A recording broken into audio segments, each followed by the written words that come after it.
El gobierno del Ecuador no encaja en el sistema democrático, cualquiera sean los parámetros que se usen. Los que constan en cualquier tratado de ciencia política, los que constan en la Constitución de Montecristi, los que constan en la Carta Democrática Interamericana, firmada por todos los gobiernos del continente. Son 8 los elementos que conforman la democracia: el imperio de la ley, la división del poder, la independencia de la justicia, libertades, garantías y derechos, alternancia en el gobierno, transparencia, rendición de cuentas. Ninguno de ellos existe en el Ecuador desde los últimos 2 o 3 años, porque paulatinamente el presidente de la República, desde el día en que asumió el poder, ha ido tomando para sí todos los poderes del Estado, ninguno de los cuales escapa hoy de su autoridad. ¿Cómo calificar a este régimen? ¿Como una autocracia? ¿Como una dictadura? ¿Como un totalitarismo? Eso ya queda al juicio de quienes quieran hacer un ejercicio intelectual en el campo de la ciencia política. Pero que el gobierno del Ecuador no es un gobierno democrático, pues no cabe duda. La defensa que siempre sacan a relucir, y lo cual es evidente, es que han ganado todos los procesos electorales desde 2006, ¿no es cierto? Y tenemos muchas elecciones, entonces ese es un factor determinante para considerarse una democracia. Pinochet ganó todas las elecciones, excepto la última, que fue una consulta popular para gobernar 8 años más Chile. Somoza, Stroessner ganaban todas las elecciones. Hitler y Mussolini ganaron todas las elecciones. Pero en estos regímenes, el hecho de que ganen las elecciones no quiere decir nada, porque no son elecciones cristalinas, en las que haya igualdad de derechos, en las que todos tengan las mismas oportunidades. No, son elecciones para ganarlas cualquiera sea el resultado electoral. Pero, por otra parte, no solo un régimen democrático debe ganar elecciones. Además debe existir división del poder. Es evidente que por confesión del propio presidente de la República, en el Ecuador no existe división del poder. Voy a leer lo que él piensa sobre este tema. Palabras textuales de Correa.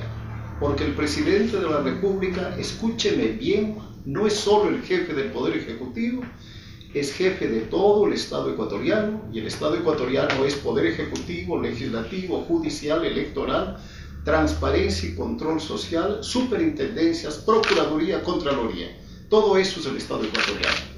A confesión de parte y relevo de prueba. Al día siguiente del 23 de febrero, que fueron los primeros resultados electorales no favorables en todos estos años de gobierno de Rafael Correa, que salta la idea de la reelección indefinida. El proyecto de Correa de gobernar indefinidamente el Ecuador comenzó el día en que se presentó como candidato.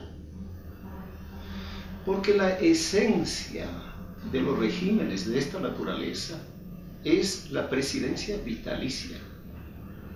Varias razones. La primera, consideran que la historia, en este caso del Ecuador, comenzó con su llegada al gobierno. Antes no existió el país. Nada se hizo.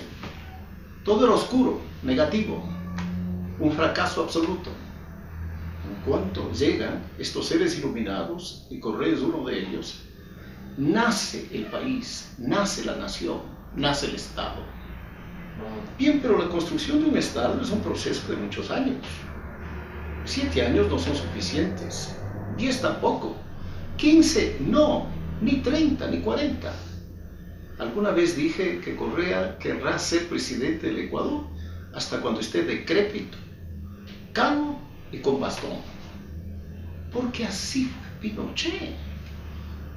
así fue Somoza, así fue Hitler, así fue Mussolini. Y yo no digo que Correa sea igual a ellos, lo que estoy señalando es simplemente que todos estos regímenes políticos buscan la presidencia vitalicia, de manera que no es un proyecto que nació después del resultado electoral.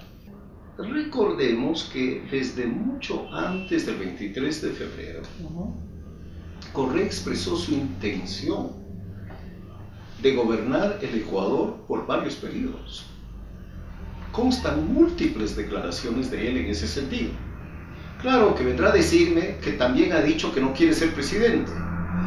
Bueno, es que el presidente del Ecuador no solo que se contradice entre un día y otro, sino que en las líneas de un mismo párrafo, de una misma oración, dice cosas contrarias. Estos caudillos, estos autócratas,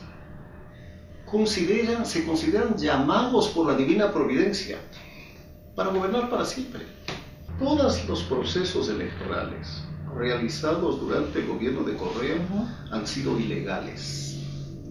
Quisiera recordar que en la consulta popular del año 2007, el día de las votaciones, en la televisión y en la radio había propaganda a favor del sí. Eso se ha repetido a lo largo de las campañas electorales, porque todas ellas han estado dirigidas a perpetuarse en el poder, a consolidar un poder absoluto. Pero los resultados de las últimas elecciones del 23 de ese contradicen un poco esa norma, ¿no? Quiere decir que hubo elecciones limpias, que ganó la oposición en muchos sectores, en plazas fuertes de Alianza País. No fue una elección presidencial, ni fue una consulta popular, primer punto.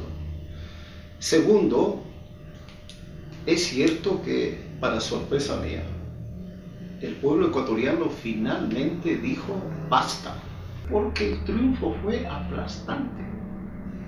Porque si no lo hubiera sido, si simplemente hubiéramos tenido de por medio pocos miles de votos, bueno, el Consejo Nacional Electoral se hubiera encargado de modificar los resultados para declarar triunfador a Correa. No me llamaría la atención, como acaba de hacer con los ya sumidos. Bueno, Correa y Alianza País llevan 7 años, aunque en los últimos ya se han olvidado, predicando la participación, en la que los ciudadanos estén presentes en las decisiones del poder político, en la que sean consultados sobre asuntos fundamentales. ¿Y qué pasó con ellos? No hay asunto más importante en estos 7 años que pudo consultarse al pueblo ecuatoriano que la explotación de petróleo en una reserva natural. ¿Y qué fue lo que dijo el presidente de la República? Que esa consulta hay que desecharla, porque está politizada. Como yo ya me he acostumbrado, una vez que el presidente dice algo, está pronunciando sentencia, está dando una disposición. Yo no he registrado, y sigo muy de cerca sus actos, yo no he registrado un solo caso en el que se haya pronunciado en un tema judicial, o en un tema administrativo, o en un tema político, en el que hayan hecho lo contrario. Es una especie de esquizofrenia. O sea, el hacer este consejo de participación en el que se supone que están los movimientos sociales, porque en principio esa es la representación de los movimientos sociales, y al mismo tiempo firmar el decreto 16 que destruye y anula a los movimientos sociales.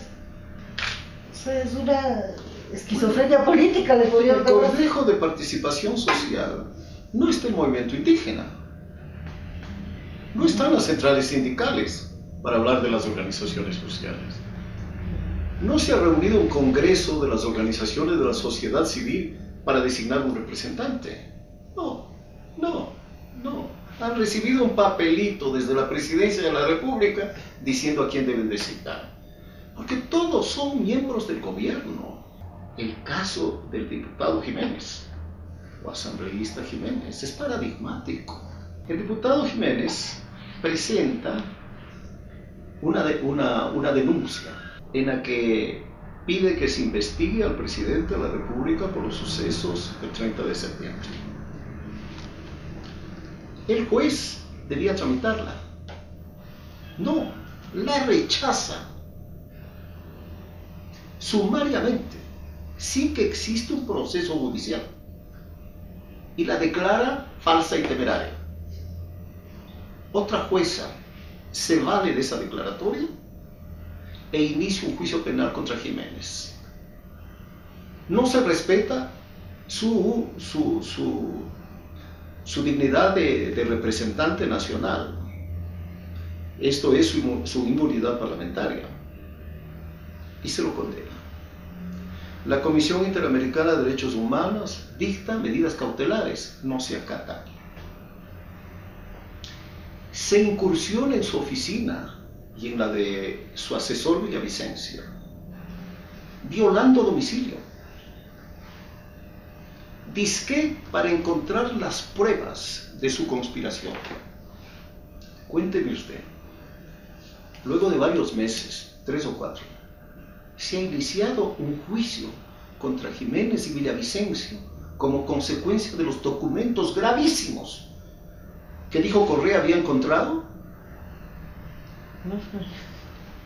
Silencio absoluto del gobierno. Quiere decir que no encontraron nada.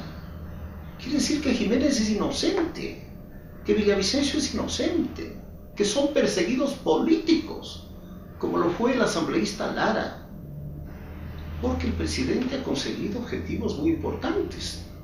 Ha silenciado a todos los asambleístas de la oposición, acabo de mencionar a 2, a todos los periodistas críticos del gobierno, a los medios de comunicación que le criticaban. Teleamazonas es un buen ejemplo.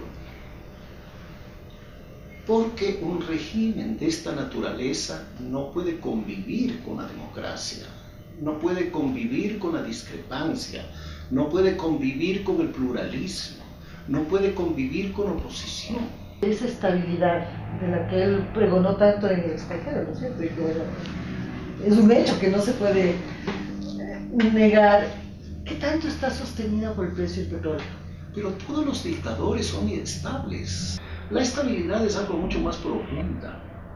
Es la existencia de instituciones que regulan el comportamiento de la sociedad democrática y que se cumplen. Bueno, entonces... Estabilidad es los Estados Unidos. Estabilidad es España. Estabilidad es Chile hoy. Ecuador es un país absolutamente inestable. Sin embargo, obtuvimos un préstamo de 1.000 millones, ¿no es cierto? Recientemente, que es una prueba de confianza sobre la economía. Como yo le decía que el presidente de la República es capaz de decir cualquier cosa. Que yo sepa, esos 1.000 millones del Banco Mundial no existen. ¿Cómo que no existe? No existen. Hay un saldo, he leído un informe técnico, que hay un saldo de 200 o 300 o 400 millones de los 1.000 asignados al Ecuador para varios años. No existen. No fue cierto. No fue verdad. Para no hablar que de pronto esta institución a la que condenó, a la que dijo que era culpable del atraso de América Latina, hoy sea recibida con los brazos abiertos por el presidente de la República. Como ve usted, en esta conversación van apareciendo evidencias de que no existe en este momento en el Ecuador un presidente en cuya palabra podamos confiar. ¿Usted cree que estamos en los límites de una crisis económica? He estado examinando los años 70. Esto es el descubrimiento del petróleo, su explotación y exportación. El petróleo vale $100, pero el gobierno no le alcanza. ¿Qué es lo que ha hecho? Endeudarse con China.